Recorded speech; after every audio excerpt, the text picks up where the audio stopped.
Okay, so in the first two drills, we've covered the approach, the breakdown and hit position, and the follow through. The first drill was our run, buzz, and breakdown drill, in which we covered the approach to the contact point.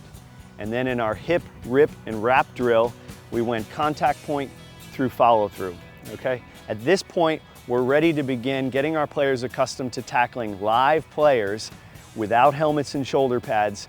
And what we do to start that teaching progression is have the player begin from his knees, okay? John's gonna be in the proper hit breakdown position from his knees with an arched back, his head up. We're gonna have a player stand in front of him, and John is then gonna basically tackle that player, ripping his arms and wrapping up the opponent with enough hip drive to bring the player down. Again, this is the first progression of getting our players accustomed to tackling without helmets and shoulder pads of live players.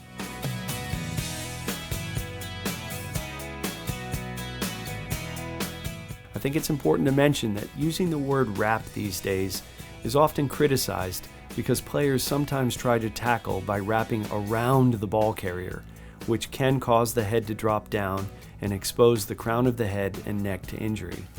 We do not teach the idea of wrapping around, but we do want our players to wrap up and squeeze the ball carrier with the head to the side and out of the tackle altogether. I prefer teaching and working to get more of the shoulder into the tackle in a leveraged fashion, like rugby players, as opposed to some of the current football tackling theory, which teaches the double uppercut concept, which can force more of a head-on form tackle, leading with the chest.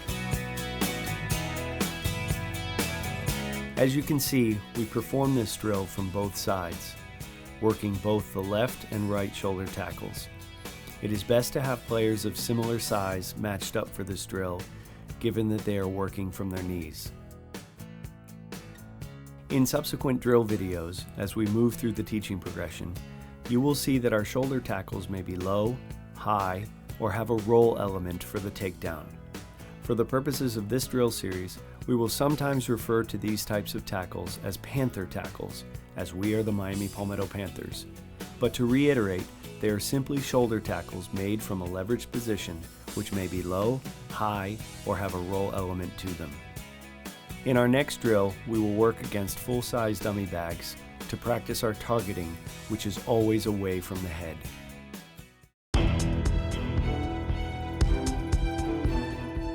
In this drill, we increase the tempo against full-size tackling dummies, and we are focused on proper targeting at higher speeds.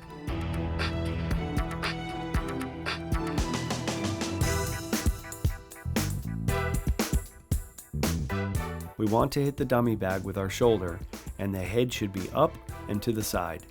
We are looking for strict shoulder placement in the target area, which is the thigh or hip for low and roll tackles, and near pec or near number for high tackles.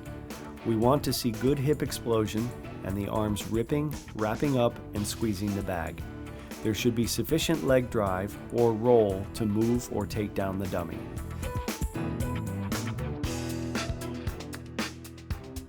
Players can start from a standing 2-point or down in a 3-point stance based on the position they play.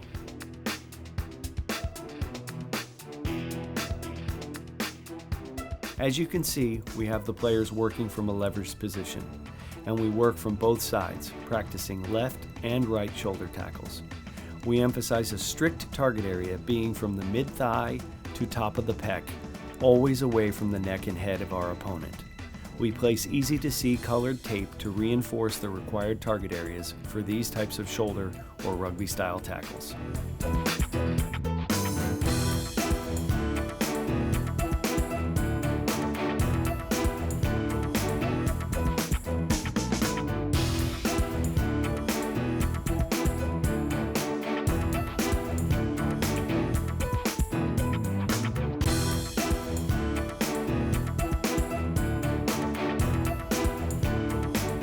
As you can see, the players are now working on their roll tackles, in which they roll instead of driving their legs to take down the dummy. Roll tackles are low shoulder tackles which target the near thigh or hip of the ball carrier.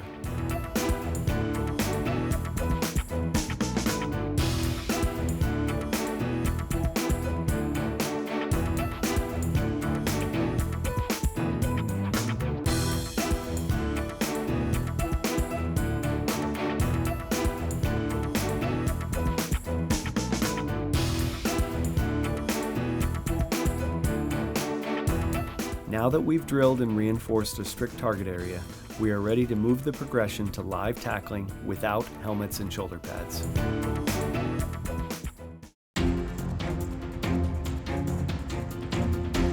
This is another simple drill setup in which we place 2 players about 6 yards apart who will run to a cone or spot about 5 yards away, which is where the defender will make an actual tackle on the ball carrier.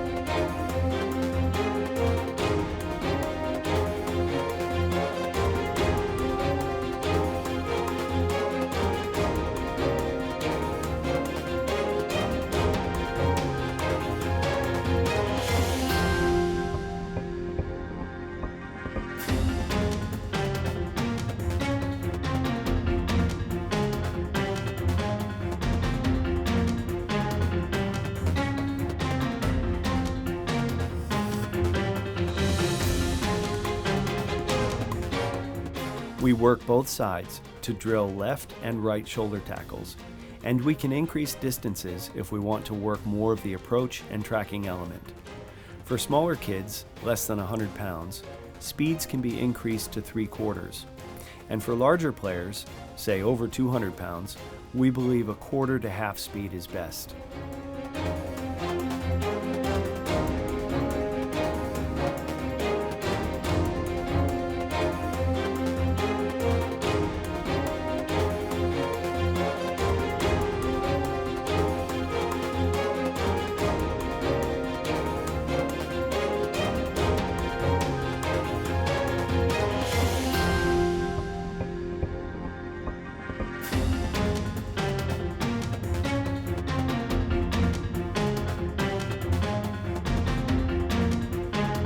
While not entirely necessary, we have the players wear hip and thigh pads for this drill to further eliminate possibility of small injuries in practice.